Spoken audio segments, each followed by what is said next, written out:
மனசுல என்ன ஆகாயம், தினம் தினம் அதில் புதிர் போடும் ரகசியத்தை யாரு அறிஞ்சா, அதிசயத்தை யாரு புரிஞ்சா.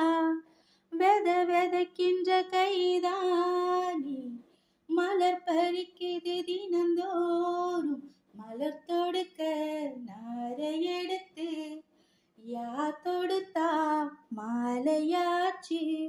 ஆலம் விழுதிலே ஊஞ்சல் ஆடும் கிளியெல்லாம் மூடும் சிறகிலே மெல்ல பேசும் கதையெல்லாம் தாலாட்டு கேட்டிடாமலே தாயின் மடிய தேடி ஓடும் மலநதி போல கரும்பார மனசுல மயில் தோக விரிக்குதே, மலைச்சாரல் தெரிக்குதே, புல்வெளி பாத விரிக்குதே, வானவில் கொடையும் பிடிக்குதே.